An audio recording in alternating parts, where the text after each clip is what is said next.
Hey traders, welcome to the Markets in 3 with me, John, Senior Market Analyst. I'm here to give you the latest news in Forex markets as well as some key charts to watch. And today I'm taking a look at gold for our chart to watch because we have the FOMC meeting minutes coming up tomorrow, and that could impact how gold plays out for the rest of this trading week. So what are we looking at in terms of gold prices? If we have a look at the chart, we can see that we're hovering above that $4,000 level of support, which is just this one down through here. We can see towards the end of June, price came into this support zone in here, rebounded, formed that nice little double bottom pattern, and since then price has made its move higher, breaking through that neckline support. So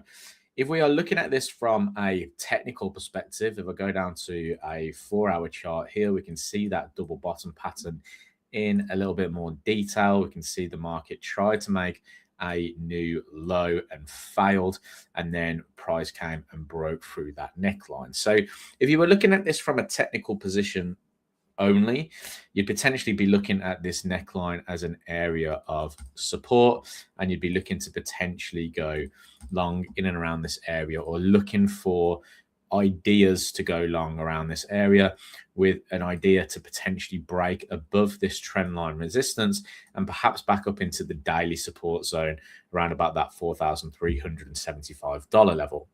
But we need to talk about the catalyst. We need to talk about what fuels this move in gold to the upside, if there is.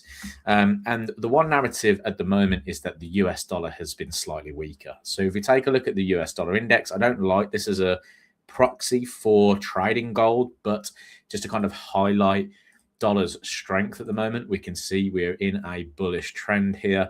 The market has been making higher highs and higher lows and could continue to push to the upside. The only kind of thing in our way at the minute are these kind of highs on the weekly chart around about that 101.75, where we saw these highs back in the 12th of May of 2025.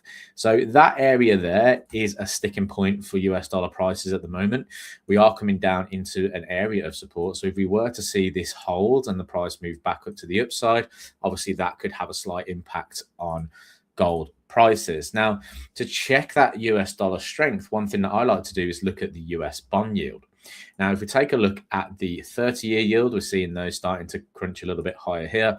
We can see that the 10-year as well starting to make its move back up to 4.5% after reaching lows of 4.3%. But the 2-year, the one that I'm really looking at, the short end of the curve here, still remains fairly high. We're still around about that 4.1%. And considering the fact that the US interest rates are around about that 3.75 to 4, then we've got this above those interest rate levels, which still suggests to me that the market is still pricing in that potential for interest rate hikes right now. Now, there's another thing that we can look at, obviously. I'm just going to bring it up here, which is the CME Fed Watch tool.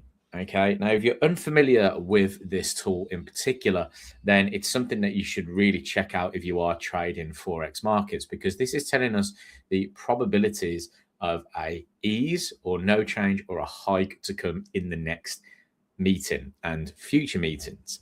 Now, you can see here at the moment, probabilities of no change is quite high. We're at 74.9%, call it 75. The chance of a hike, though, is 25%. Now, we can take a look at what it was priced a week ago, a day ago, etc. So if we take a look at a week ago, for instance, there was only a 66.9% chance that we were going to hold, right? So that's a lower chance that we were going to hold, okay? There was actually a 33.1% chance that we were going to see a hike. So what is this showing us? Well, it's showing us that actually interest rate expectations for a hike are going down. Okay, so we were at 33% last week. We are now at 25%. That could be a potential for the US dollar to weaken on that information, because it suggests that actually the central bank is unlikely to hike interest rates. Another thing we can look at when it comes to gold prices is inflation. Okay, so if we go to indicators here, you can come down to inflation rate on tradeandeconomics.com, and we can take a look at the United States. Now, headline annual CPI, so CPI year on year, is higher. We are trading at 4.2% at the moment. Okay, but that has obviously been down to the fact that oil prices went higher. So if you type in, let's see if I can get Brent crude oil on the chart and compare the two together, Brent crude oil went through the roof because of the Iran war, right? You can see it from this chart here, where you have the grey line that's moving higher, and you've got inflation rates that start to move higher with it. But look what's happened to oil prices since. We've dropped from, $91 per barrel. Well, actually, it was up towards the $110 per barrel, all the way down to $72 a barrel now. So headline CPI should start to come in lower, which is on next week's agenda. And if that is the case, then is that going to be the thing that fuels a move to the downside for the US dollar? Because it will show us that actually headline inflation rates are coming in towards that target range of 2 to 3%. So we're going to be looking to see how that impacts markets going into next week. But the other thing we need to look at as well is the core PCE price index. Now, this is the preferred method of looking at inflation rates, right? Why is it the preferred method?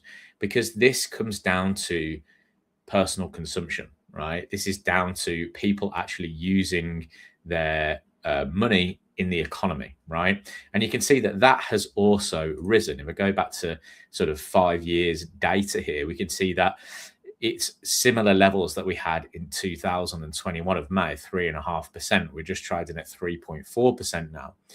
If that starts to climb, and if that starts to be persistent, that's when the Federal Reserve will really begin to act, because that shows demand in the market. What we had recently was more of a supply shock when it comes to oil, whereas now we've started to see that oil price fade. So, and we've just recently had OPEC come out and talk about increase in supply again of oil. So oil prices could come down even further. And then we've got core PCE, which is suggesting that it is on average at the moment climbing higher. So if we start to see that little bit of a demand coming off, we start to see headline CPI coming in lower as well, that could benefit the gold price. Okay, so one or two things need to happen really. We need to start seeing the short end of the yield curve start coming in lower. That will drive dollar weakness in the markets, and ultimately we'll see gold prices continue higher. Okay, and at the moment we are trading above that support level. We're trading above that $4,000 level. So it just suggests that we could see a little bit more upside. Okay, if the market comes in here, find support, you could look to potentially be a buyer up towards this $4,375 area. However, what if that's not the case? What if the FOMC meeting minutes tomorrow talk about how hawkish and how aggressive they're going to be with interest rates to bring down inflation? Then we could start to see the market pricing the opportunity of more rate hikes. So the probability of hikes could go even further.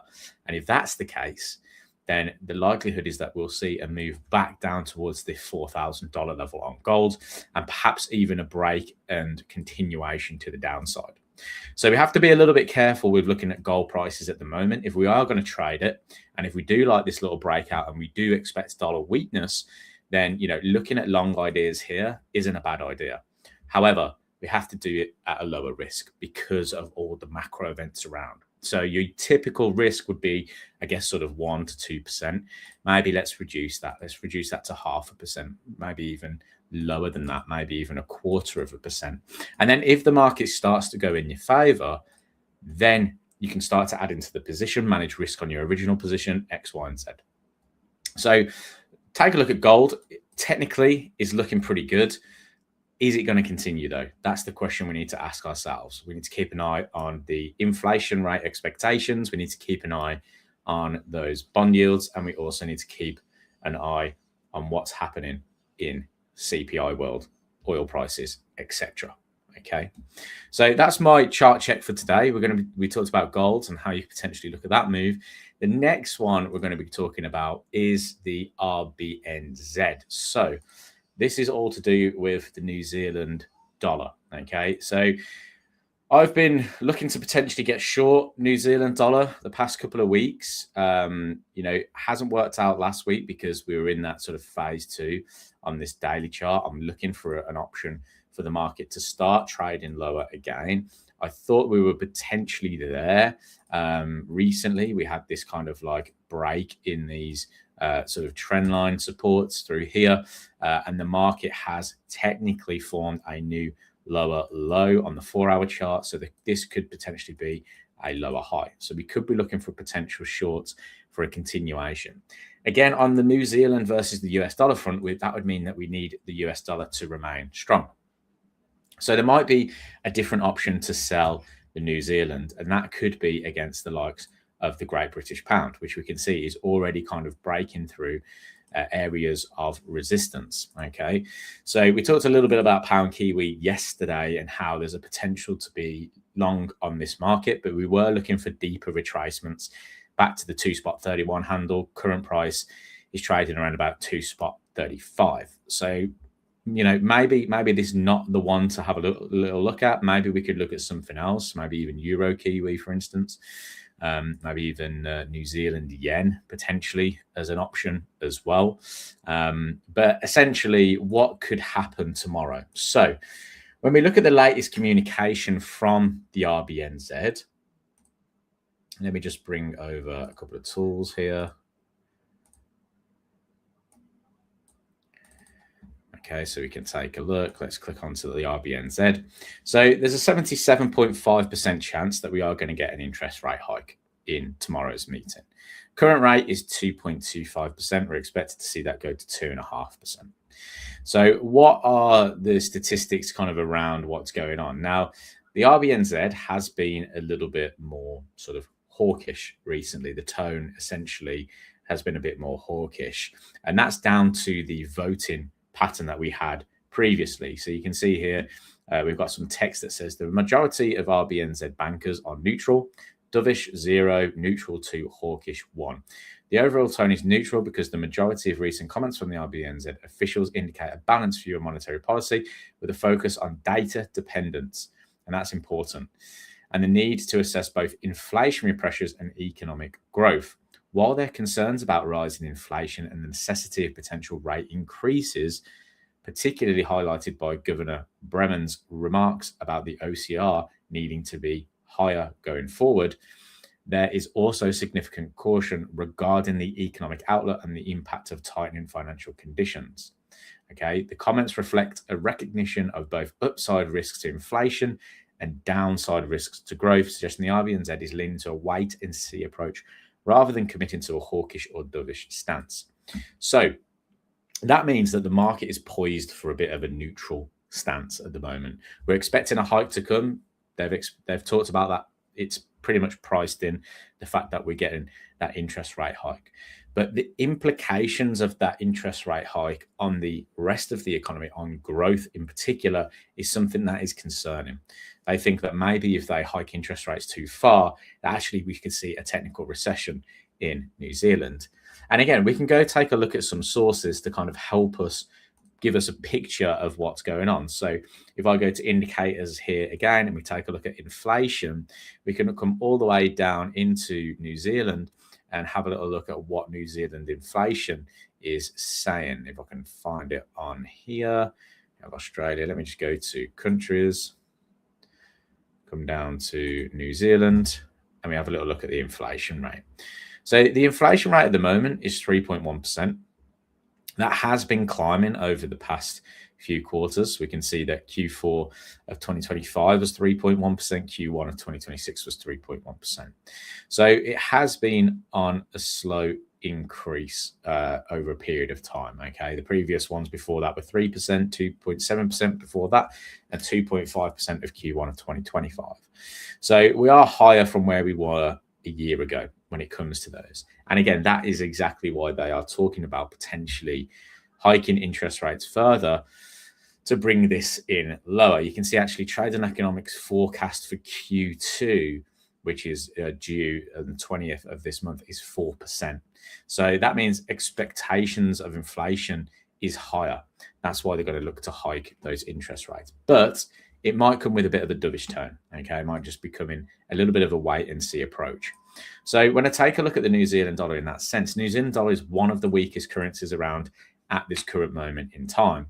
So if we do see a hike, which is technically, I think, priced in, then everyone else will be looking at that as a potential buying opportunity. But that might not necessarily be the case, because if the RBNZ central bankers come out and then start to discuss the fact that they are going to be more data dependent, they're going to wait to see how this impacts inflation and also growth, because they are concerned about the economic growth, that could be a negative. Because if a central bank is concerned about economic growth, that's, for one, it's not positive talk, but for two, that could lead to cuts in the future. Okay, so again, from a supply side shock, they are taking action by hiking interest rates, but is it at a point where it's already at a decent area? Potentially. So we've got one or two options. If they come out and they are more hawkish and they do say they expect inflation expectations to be a lot higher and they are going to hike again in the future, this New Zealand dollar weakness narrative might be shifting. If they come out and say we are going to stick data dependent and there's going to be no chance of hikes in the future, or cuts are even not off the table, that's a little bit more dovish in their tone, and we could essentially see the New Zealand weaken. Now, technically, the dollar is still a stronger currency, so I don't mind selling New Zealand US dollar, but we need to be cautious because we do have that risk event on the horizon. So keep an eye on your Kiwi. Could be a really, really interesting market to watch going into tomorrow. Okay.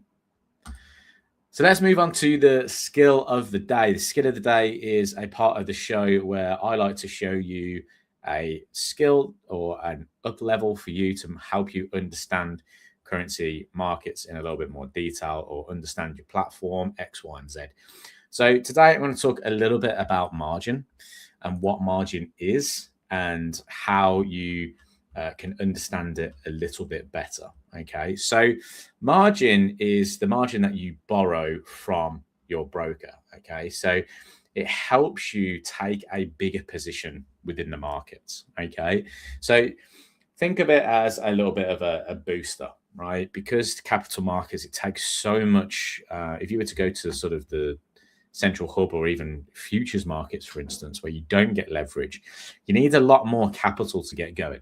Okay, so what a Forex broker does is it gives you that extra capital in terms of margin to help you get into these positions and to essentially allow you to trade in the currency markets. Okay, that's why they talk about margin and leverage and things like that.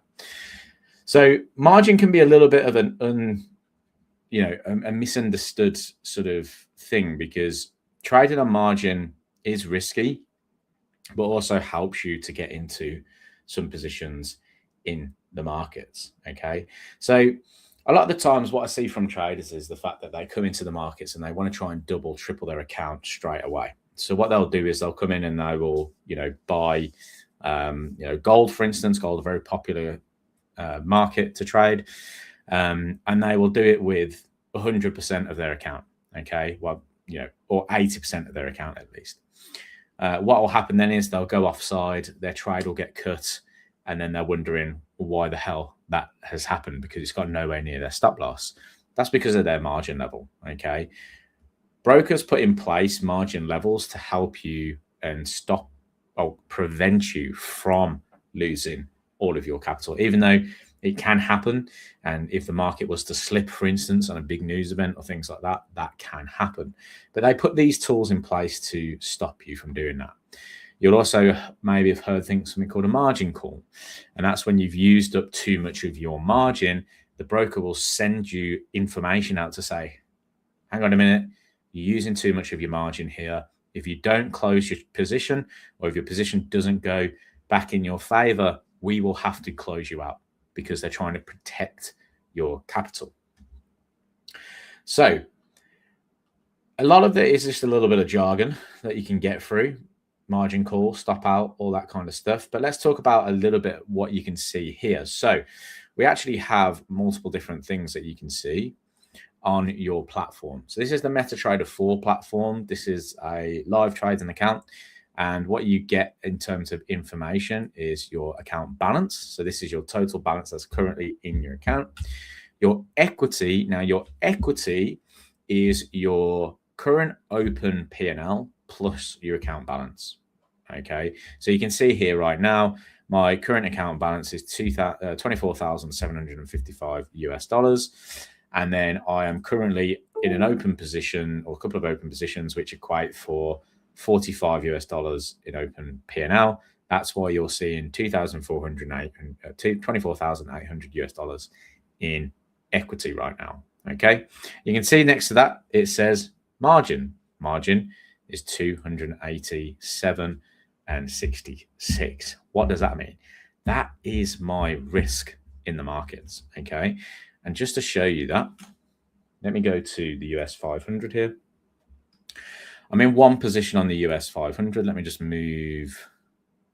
Let me just see which stop is in play. Okay, so it's this one in here.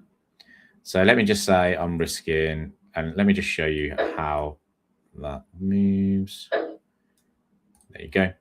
So I'm risking about $100 there on our margin. Okay, let me just quickly see if I can bring something up for you.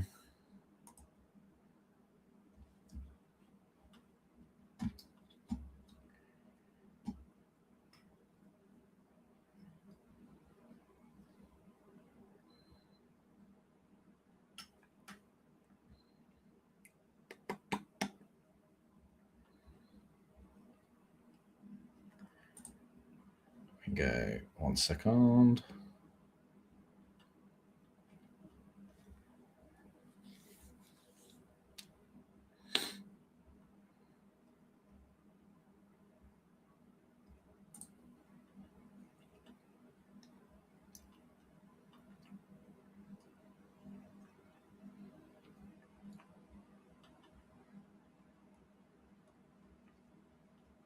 I was going to see if I could bring up the presentation, but for some reason doesn't want to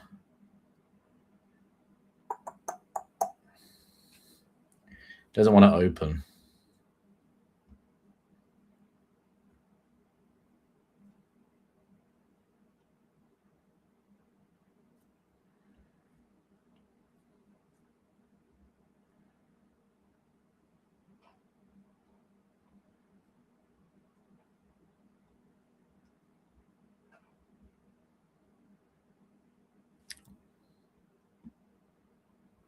Why won't it open?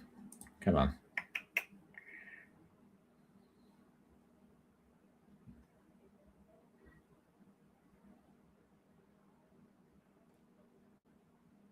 Okay, well, it's not opening for some reason, but essentially, margin is the required amount of capital that you need in order to open a trade. Okay, so that's why it's saying $287. That's the minimum amount of margin I'll need to open a position.